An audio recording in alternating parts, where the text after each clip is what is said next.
Thank you for joining our video and podcast series featuring some of our 2024 Expanding Excellence Award winners.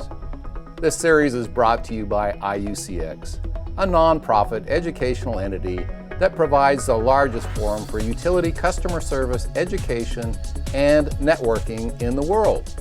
Your host for this series is Julio Morales, Head of Strategy and Engagement for IUCX. Julio, please introduce today's guest. This year we're recognizing Best CIS Implementation Projects, and today I have the privilege of sitting here with Kinzon Hutchinson, Chief Customer Officer for Gainesville Regional Utilities. First of all, Kinzon, congratulations on the success of your project and on winning the Best CIS Award. Thank you so much, Julio. We're definitely grateful to be here today, to have an opportunity just to share and sit and just talk with you. And as I say, we're so humble to have won such a prestigious award. Definitely a group effort, and we're just thankful for the opportunity to be able to share all the hard work that everyone put into it to make this a successful project. So thank you so much for having me. Kinzon, we understand that business issues and opportunities drive projects like this. Could you talk a little bit about some of the drivers of your project? Yeah, absolutely. Our project was something that we felt was very much needed. And how we look at our software billing system, it's like a power plant. It's a place where a power plant generates energy, but also our power plant, as it relates to CIS, it collects the money to pay for all the things that we have to, and also it's our customer system of records. And so we've had the opportunity, our project driver for that was to actually make sure that we can continue to do that. When last time we had an implementation, it was back in 2007, and we recognized that our system was outdated. We're having issues keeping up with security patches and all those different type of things, and so we thought it very necessary for us to implement this new system, to have something to make sure that we can maintain our system for the long haul. In addition to that, we recognize that we want to be the utility that we can do things in the future, make sure that we're constantly meeting our customer needs, and we recognize that we had limitations to our system. And so our system, when we first implemented back in 2007, 2008, we customized it quite a bit. And we customized it because we were so used to having the previous system, and we wanted it to be exactly like that previous system, which caused a lot of, one of the things, like if you turn on the light, the toilet flushed. Well, we were having a lot of those issues with our older system, and so we needed to get that right. We needed to fix that. And we needed to make sure that our system would be built for the long haul and for the future. So that was definitely a major driver for us doing an implementation of the CIS system. So that, and also we also recognized that it was really difficult being able to navigate through. It wasn't as intuitive, and we wanted to make sure that we were more cost effective and more efficient as it relates to the resources for our customers. So definitely a business driver for that. Could you walk us a little bit through some of the outcomes of the implementation related to AMI? We wanted to be built for the future, and we didn't, at the time when we made the decision to move forward with CIS, we didn't have AMI. But we knew that in order for us to be a utility of the 21st century and beyond, we needed AMI. And so in order for us to really grab hold to all the benefits of AMI, we needed a system that can maintain and handle those benefits. Our current system, our previous system, we couldn't maintain that. We couldn't handle all the benefits that AMI would bring. And so we went through and said, look, in order for us to maintain or have this quality that we're looking for with AMI, and especially the investment, AMI is not cheap. Yeah. And so we didn't want to pay for something that we wouldn't get full benefits from. And so it definitely helped with us as a decision to help move forward with that project as well. And we've also had the opportunity to work with the vendor before AMI was put in to make sure that it's a seamless transition to make sure that AMI worked properly. So definitely a major factor in our moving forward with AMI and also CIS. Kinzan, how about your vision? Could you walk us through what you envisioned for this project? I don't believe in just doing something just to do it. I want us to be a utility that is always built for the future, always being able to meet the demands. And I have this philosophy that if there's no customers, there's no you. There's no you and I having this conversation, this dialogue. And so when we approached this project, my vision was to, one, make sure that we were cost effective. One, looking for something that would meet our needs, making sure that it was something that was going to be built to last for the long haul. And so that was one of the things that we looked at as it relates to a vision. Also, to be very intuitive, so when our agents came on, or the end user, that when they came on, they can easily get in, they could cut down on training time. And I always had this thought that if a customer can go online and turn on service, with never navigating through our system, our agents should be able to come in and do the same thing. And so one of the drivers of my vision was to make sure that we can reduce training time, to make sure that the system was integrated really well through all the different platforms that we had planned in the future. And I think about different softwares that we utilize. And so I wanted to make sure that we were able to meet customers' demands, seeing into the future, non-blocking strategies to, as when things come available, we'll always be able to implement and add to our system, to make us more efficient as an organization, to where processes are streamlined. Our older system, we had to navigate through different things, and we had a lot of workarounds, and I didn't want our system of record to be our system for this, but then we had to work outside of the system to get things done. I wanted everything as much as possible to be in the system, that things would be streamlined, and that we didn't have to do workarounds. And so that was definitely my vision, to make sure that we can make things more cost effective for our customers, reduce head count where we needed to, because we're more effective, we're more efficient, we cut out little different workarounds, and I wanted us to make sure that we had what we consider, and my motto at GRU is world-class customer service, being able to provide that to our customers. As a project executive, how did you integrate programs to have a unified culture related to this implementation of this project? Oh man, that one, there were so many. One, I've always found this out, that people don't always like change. And so we've had some employees that have been around, they were used to the old system, they did not want it to be anything different, they enjoyed what the older system can do. And so one of the complexities of our system was trying to navigate older or seasoned employees and getting them on board to be able to move forward with new technology and moving things forward as it relates to doing things different. In addition to that, one of the other complexities that we ran into is the multi-service. So we have electric, gas, water, wastewater, and also internet.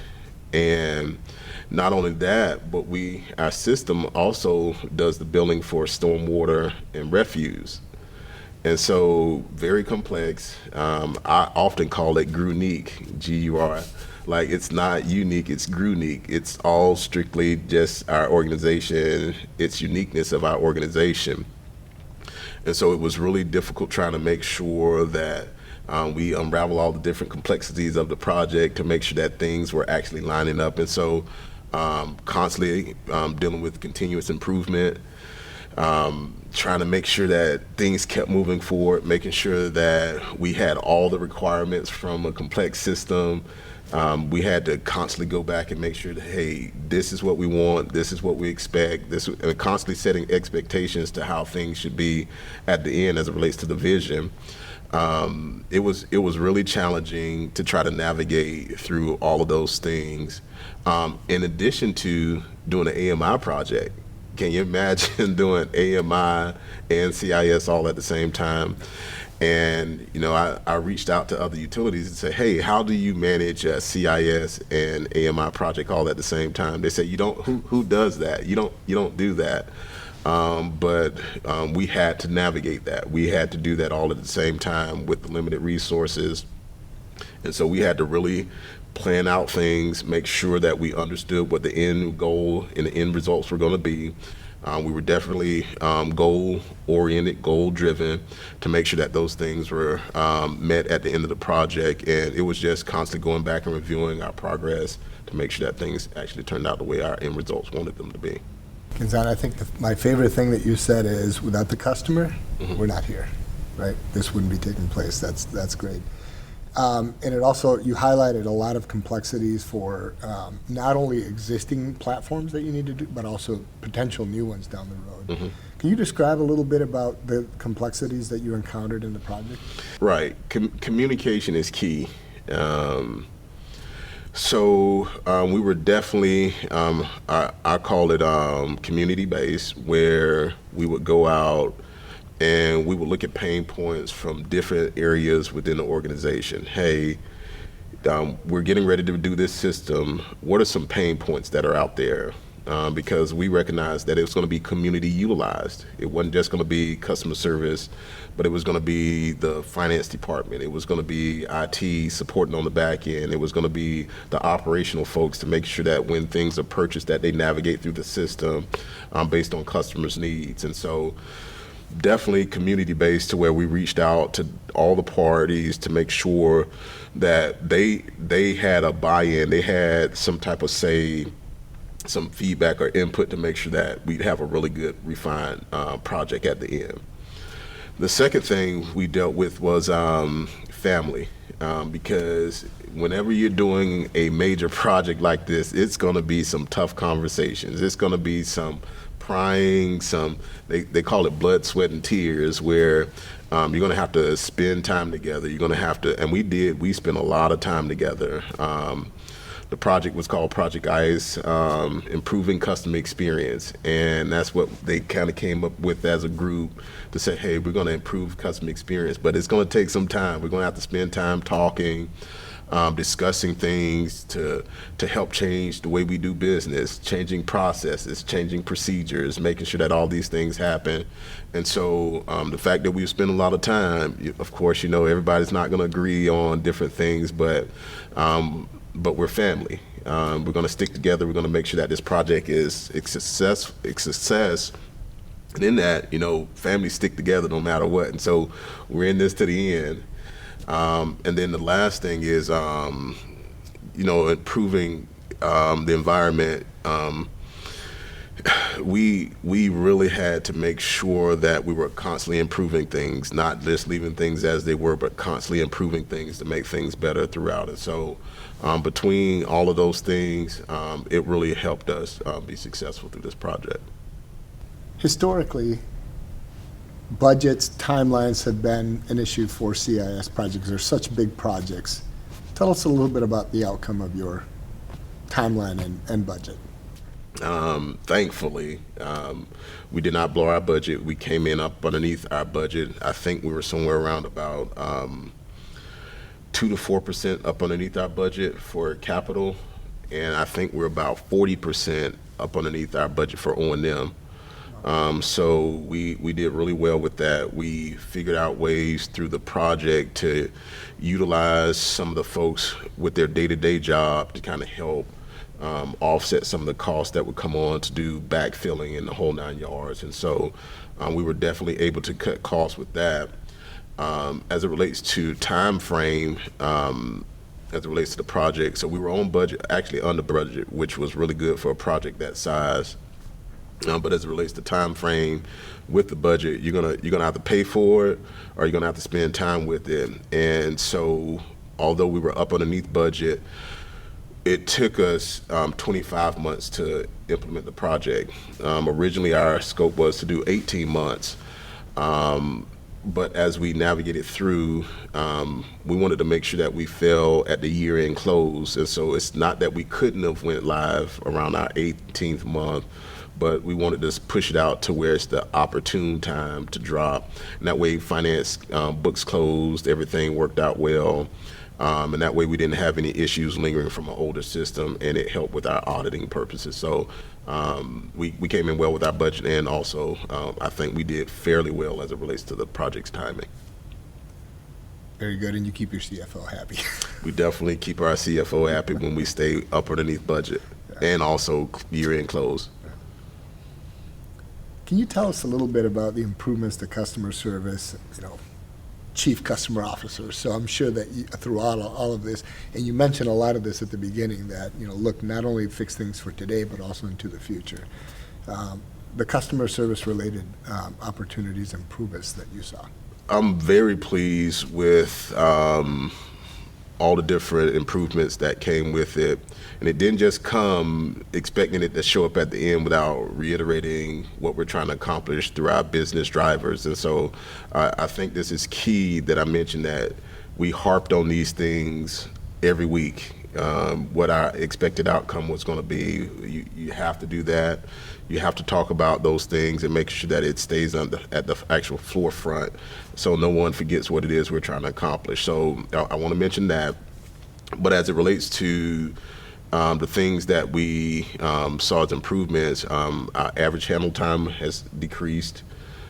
So customers call in, we have more visibility, we can see different things, and so our agents aren't really having to navigate multiple systems like they had to in the previous system.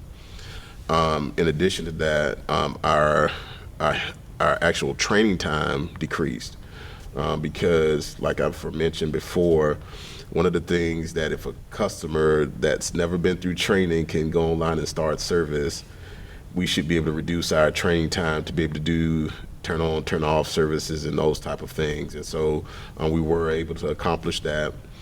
We were able to make sure that it's our system of record, where we're not navigating outside of all these different type of systems to pull reports and things that's necessary for us to do our day-to-day business. We were able to reduce those. We were also able to integrate with multiple systems.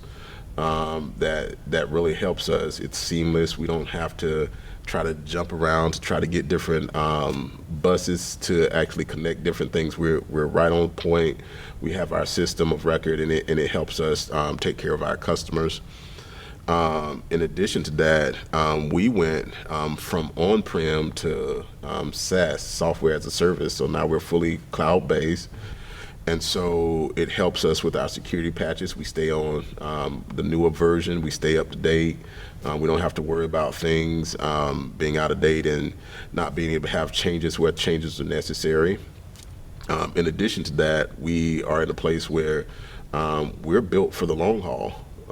We're built for the future to where we can constantly build on. We have, I call it a solid foundation, where you can keep building on it because you don't have to worry about it cracking or breaking because you put the right amount of steel in there. You put the fiber in there as it relates to the concrete mix, the right blend. So we can always add on and make sure that we're current with where our customers' demands are. Our customer experience, it's a lot better for our customers when they come to the system. They see, hey, this is phenomenal. We can navigate through this. We're pleased with what we see. And it's just the overall total experience has been much better with our project, and it's not over. We're constantly looking to improve. I have this motto, as I say, world-class customer service. We want to be the utility that when customers see us or other utilities see what we do, that they say, you know what, we want to do what that company's doing because they recognize the value of our customers, they recognize the customers' needs, and they're always trying to make sure that they're one step ahead to make sure that customers don't have to ask for it. We'll have it before they walk into it. Kinzan, thank you so much for joining us. Appreciate your time. And congratulations on a very well-executed project, and congratulations on winning Best CIS Award. Awesome. Thank you. We could not have done it without the employees. They could be sitting up here as well, the employees, the teamwork. It wasn't just me, it was the entire team, and I'm grateful to have such a wonderful team to help us get to this point. Thank you.